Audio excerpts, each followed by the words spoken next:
प्रश्न नंबर 2, वृत्त x square plus y square minus 9x minus 6y plus 8 is equal to 0 के द्वारा निर्देशांक अक्षों कोऑर्डिनेट एक्सिस से काटे गए अंतःखंड का मान ज्ञात कीजिए।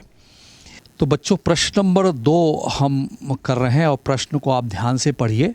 उसमें वृत्त का समीकरण दिया है, वृत्त दिया है हमें, जो दिया गया वृत्त है वो है x square plus y square minus 9x minus 6y plus 8 is equal to 0। ये वृत्त का समीकरण है और आपको इस प्रश्न में पूछ रहा है कि ये वृत्त एक जो है इसके द्वारा अक्षों से, एक्स अक्ष से और वाई अक्ष से काटे गए अंतःखंड की लंबाई, अंतःखंड का पता लगाना है। यदि मैं चित्र बनाकर आपको समझाऊं तो जो और ज़्यादा स्पष्ट होगा, ये वृत्त है और ये वृत्त अक्षों को काटता है, एक्स अक्ष को काटता है और वाई अक्ष को काटता है। ये मूल बिंदु है और जो अंतःखंड है ये है, इसकी लंबाई का पता हमें लगाना है। पी क्यू कितना होगा और ये आर इसको कह दे रहा हूँ, इसको एस, यानी पी क्यू की वैल्यू पूछ रहा है और आर एस की वैल्यू पूछ रहा है, जबकि वृत्त का समीकरण आपके सामने प्रश्न में दिया हुआ है। अब आप दिमाग लगाइए कि चूँकि ये जो दिया गया वृत्त है वो एक्स अक्ष को कट कर रहा है पी और क्यू पर, तो निश्चित रूप से जो वृत्त होगा किसी रेखा को दो बिंदु पर काटेगा। ध्यान रखिएगा कि कोई भी वक्र, दुनिया का कोई भी वक्र किसी रेखा को यदि काटता है तो केवल और केवल दो बिंदु पर काटता है। यहाँ दो बिंदु पी और क्यू है और उनकी दूरी हमें निकालना है। और एक्स अक्ष को काटता है तो एक्स अक्ष के लिए निश्चित रूप से हम y बराबर 0 सोचते हैं, क्योंकि एक्स अक्ष पर y कोऑर्डिनेट 0 होता है। समीकरण नंबर 1 में y की वैल्यू 0 रख देंगे तो समीकरण कैसा होगा, एक्स स्क्वायर प्लस ये 0, y के जगह 0 माइनस 9x और y के जगह 0 माइनस 0 और प्लस 8 बराबर 0, यानी x square minus 9x plus 8 बराबर 0 मिल रहा है।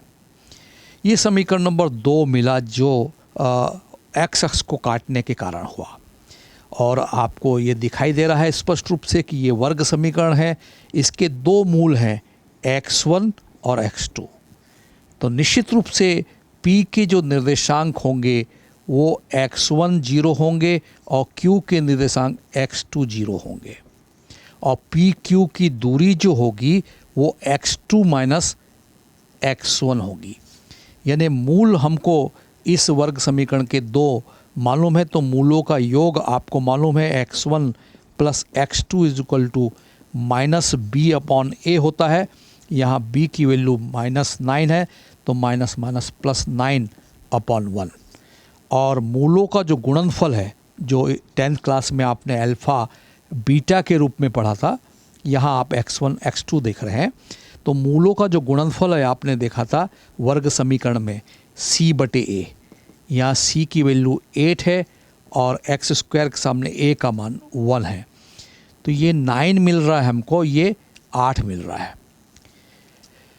और जैसे कि मैंने बताया कि यहाँ से O से Q की दूरी x2 है और O से P की दूरी x1 है, तो PQ जो अंतःखंड है एक्स अक्ष से जो वृत्त एक काट रहा है उसकी लंबाई x2 माइनस x1 है।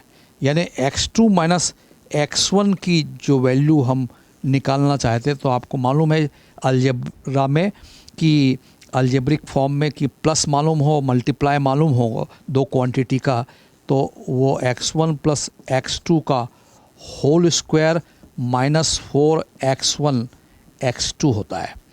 और इस कैलकुलेशन को यदि हम आगे बढ़ाते हैं तो x1 प्लस x2 की वैल्यू कितनी है, 9, तो 9 स्क्वायर माइनस 4 x1 x2 मूलों का गुणनफल कितना है, 8। तो x2 माइनस x1 ही x से काटे गए अंतःखंड की लंबाई है। x2 माइनस x1 तो रूट ओवर 9 का स्क्वायर 81 और 8 चौक 32, तो 81 में से 32 घटाएंगे तो 49 देखिए 11 में से 2 गया 9, 7 में से 3 गया 4, 49 यानी 7 यूनिट्स पी क्यू की लेंथ होगी। तो बच्चों आपने देखा कि यदि हम अंतःखंड प्राप्त करना चाहते हैं एक्स अक्ष से तो y बराबर 0 हमने रखा, और यदि मैं आर एस प्राप्त करना चाहता हूँ, आर एस की लंबाई, दूसरा अंतःखंड y अक्ष से है, तो y अक्ष के लिए x इज इक्वल टू 0 होगा, वहाँ x कोऑर्डिनेट 0 होगा, जैसे x अक्ष पे y कोऑर्डिनेट 0 होगा। तो इस समीकरण नंबर 1 में हम x के जगह 0 रखेंगे तो 0 प्लस वाई स्क्वायर माइनस 0, ये जो 9x 0 हो जाएगा, माइनस 6y प्लस 8 बराबर 0। तो वर्ग समीकरण कैसे मिलेगा? Y square minus 6y plus 8 is equal to 0। और नो डाउट कि इसके जो ये भी एक वर्ग समीकरण है, इसके भी 2 मूल होंगे, वर्ग समीकरण के 2 मूल होते हैं, तो मैं मान रहा हूँ y1 और y2। तो मूलों का जो गुणन योगफल है y1 प्लस y2 यहाँ मिल रहा है माइनस b बटे a से 6/1, जैसे यहाँ कहते हैं माइनस b/1 यानी 6। और मूलों का जो गुणनफल है y1 इंटू y2 वो है c/a, तो c की वैल्यू इस इक्वेशन में 8 है, 8/1 तो 8 ही आएगा। तो इसका मतलब ये हुआ कि जो आर एस अंतःखंड है, y एक्स से काटा गया अंतःखंड, उसकी जो लंबाई होगी वो y2 माइनस y1 होगी। आप देखिए यहाँ से यहाँ तक की दूरी y2 है, OP की वैल्यू y2 है और OR की वैल्यू y1 है, x कोऑर्डिनेट 0 है। तो y2 में से y1 को घटाएंगे तो RS की लेंथ का हमें पता लग जाएगा, और हमें इस समीकरण से x बराबर 0 रखने पर मूलों का योगफल 6 मालूम है।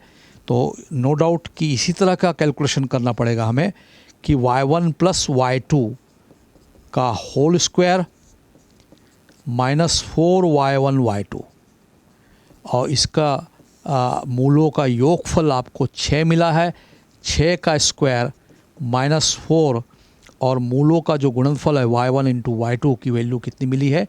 8।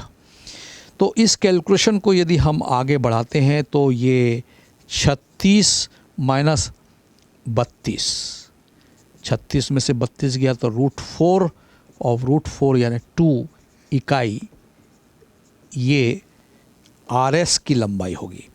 तो PQ की लंबाई हमें मिली इस प्रश्न में 7 यूनिट्स, और RS की जो लंबाई है वो 2 यूनिट्स इकाई मिली है, जो इस वृत्त द्वारा x अक्ष से और y अक्ष से काटे गए अंतःखंडों की इंटरसेप्ट कहेंगे, intercept on the x axis, intercept on the y axis की वैल्यू 7 यूनिट्स और 2 यूनिट्स आपको पता लग रहा है, उसका तरीका यही हो सकता है।